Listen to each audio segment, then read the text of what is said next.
आप सभी को जय मसीह की। आप सभी का स्वागत है एक बार फिर से उस पाक खुदा की पाकोसरी में। चलिए हम आज के दिन का वचन देखेंगे। आज हम देखेंगे नीति वचन, उसका 4 अध्याय, उसका पहला और दूसरा पद। देखते हैं परमेश्वर हमसे क्या कहना चाहता है। लिखा है, हे मेरे पुत्रों, पिता की शिक्षा सुनो और समझ प्राप्त करने में मन लगाओ, क्योंकि मैंने तुमको उत्तम शिक्षा दी है और मेरी शिक्षा को ना छोड़ो। आमीन। प्रियो, यहाँ पे पिता जिस शिक्षा की बात कर रहा है, परमेश्वर ने जो शिक्षा आपको दी है वो है उसके वचन और उसका आचरण और उसके पवित्र आत्मा और उसके सामर्थ्य से आपका जीवन भरा रहे। यही उसकी क्या है? शिक्षा है। जब हम उसके वचनों को त्याग देते हैं, जब हम उसके आचरणों को ध्यान नहीं देते और अपनी मनमानी करते हैं, तो हम पिता की शिक्षा का क्या करते हैं? उल्लंघन करते हैं। प्रियो, जब हम पिता की शिक्षा को थामे रखते हैं और उस पर मन लगाए रखते हैं, तो हम देखते हैं कि कैसे हमारे जीवन की समस्याएं स्वयं खुद ब खुद ठीक होने लगती है। हमें कोई भी प्रयास नहीं करना पड़ता। हमारे थोड़े से एफर्ट से हमें बहुत बड़ी चीज़ें प्राप्त हो जाती है। आपको पता है ये कैसे होता है? परमेश्वर की ग्रेस से। और परमेश्वर का ग्रेस है उसके वचनों में। जब हम उसके वचन को थामे रखते हैं, उसका वचन अर्थात उसकी शिक्षा, जब आप उसकी शिक्षा को थामे रहते हैं, क्या आपका मन ऐसा कभी व्याकुल होता है कि प्रभु, मैं तो इतने दिनों से प्रयास कर रहा हूँ इस काम को करने का? क्या आपके मन में कोई क्वेश्चन है? क्या आप निराश हैं अपने जीवन में? तो पिता आपसे कहना चाहता है कि मेरे पुत्र, तू मेरी शिक्षा पर मन लगाए रहा। जब तू मेरी शिक्षा पर मन लगाए रहेगा तो तेरा संपूर्ण जीवन बदल जाएगा। ये आपके परीक्षाओं का समय है, जब परमेश्वर देखना चाहता है कि आप उससे कितना प्रेम करते हैं। और जिस दिन वो समझ जाएगा कि आपका प्रेम सच्चा है, प्रियो, सचमुच आप गवाही के साथ आएंगे। आपके जीवन में गवाहियों की लाइन लग जाएंगी जो कभी नहीं रुकेंगी, कभी भी नहीं। इसमें लिखा है, क्योंकि तुमको उत्तम शिक्षा दी गई है। परमेश्वर के वचनों के द्वारा जो आपको शिक्षा दी गई है, परमेश्वर के जो वचन हैं उसमें जो शिक्षाएं हैं वो क्या है? उत्तम है। और जब हम किसी उत्तम चीज़ का उपयोग करते हैं तो हमारे जीवन का जो फल होता है वो कैसा होता है? उत्तम होता है। अगर हम इसे उदाहरण से समझने का प्रयास करें तो मान लीजिए आप एक ऐसी वस्तु बाजार से लेकर आते हैं जो उस पूरे बाजार में, उस पूरे एरिया में एकमात्र हो और उत्तम हो, जिसे पाने के लिए हजारों लोगों की भीड़ लगी हो, और आप उसे अपने घर में लेकर आए और उसे यूज करें, तो उसका फल कैसा होगा प्रियो?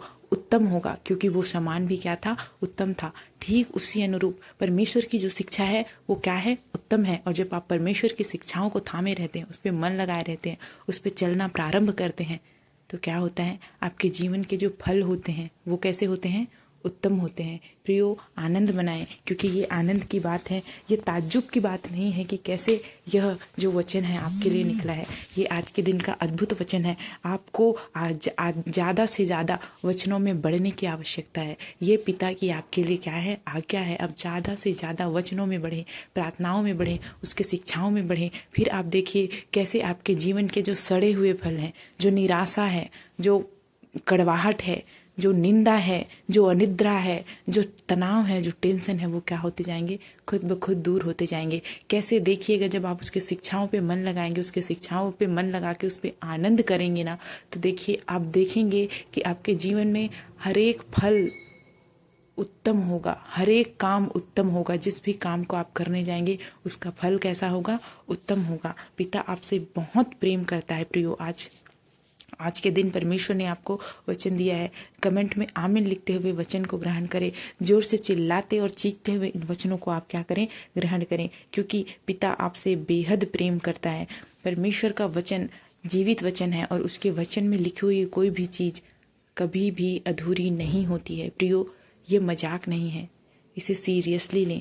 इसे हंसी ठट्ठा मजाक में ना लें कि ऐसे ही ये 2-3 सेकंड 4 मिनट का वीडियो है, इस वचन से मेरे जीवन में क्या ही परिवर्तन हो जाएगा। ऐसे आपके विचार नहीं होने चाहिए। आपका विचार होना चाहिए कि हाँ, अगर परमेश्वर ने ये वचन मुझे दिया है तो यह मेरे जीवन में काम करेगा और मैं इस वचन को थामे रखूंगा और इस पर चलते रहूंगा। याद रखें, परमेश्वर का शिक्षा अर्थात उसका वचन उत्तम है, और जब आप उस वचनों पे चलते हैं तो आपका जीवन उत्तम ठहरता है।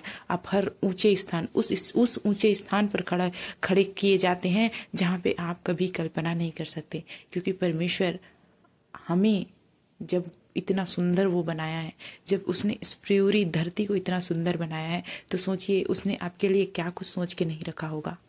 पर हम उसे कैसे प्राप्त करें, कैसे हम जाने कि परमेश्वर ने हमारे लिए क्या रखा है। प्रियो, आप इसे जब तक वचन में नहीं बढ़ोगे आप नहीं समझ सकते, जब तक आप प्रार्थनाओं में नहीं बढ़ोगे नहीं समझ सकते। परमेश्वर यही तो चाहता है, आज के वचन के द्वारा वो यही तो कहना चाहता है कि तू मेरे वचनों को थामे रहा, मेरे वचन को मत छोड़, तेरे जीवन को मैं उत्तम बना दूंगा। यही आपसे परमेश्वर क्या कहना चाहता है, वचन के द्वारा आपको उत्तम देना चाहता है, और बदले में सिर्फ आपसे ईमानदारी की मांग करता है। जिस दिन आप ईमानदारी परमेश्वर के समक्ष बलिदान के रूप में रख देंगे कि प्रभु आप आज से इसी वक्त से मैं तेरे प्रति, तेरे शिक्षाओं के प्रति, तेरे प्रेम के प्रति, तेरे प्रार्थनाओं के प्रति, तेरे वचनों के प्रति, तेरे सामर्थ्य के प्रति ईमानदार रहूंगा, तो देखें कि आपका जीवन उसी दिन से बदलना शुरू हो जाएगा। इस वचन को ग्रहण करें। चलिए एक छोटी सी प्रार्थना के द्वारा हम इस वचन को समाप्त करते हैं और ग्रहण करते हैं। हे हमारे पिता, आज के तूने वचन को दिया, हम तेरा कोटि कोटि धन्यवाद करते हैं। मैं वायदा करती हूँ प्रभु कि मैं इस वचन को थामे रखूंगी, तेरी शिक्षाओं को कभी नहीं त्यागूंगी, तेरी शिक्षाओं पे चलना मैं आज से शुरू करूंगी। मेरे जीवन में ये वचन 1000 गुना फल लाने वाला बने, ऐसी अनुग्रह और दया मुझ पे कर। मेरी इस छोटी सी प्रार्थना को तू सुन और स्वर्ग में कबूल कर, आमीन। ऐसे ही और वीडियो के लिए आप हमारे चैनल को लाइक, शेयर और सब्सक्राइब करें, ताकि आप डेली वचनों में क्या बढ़ पाएं।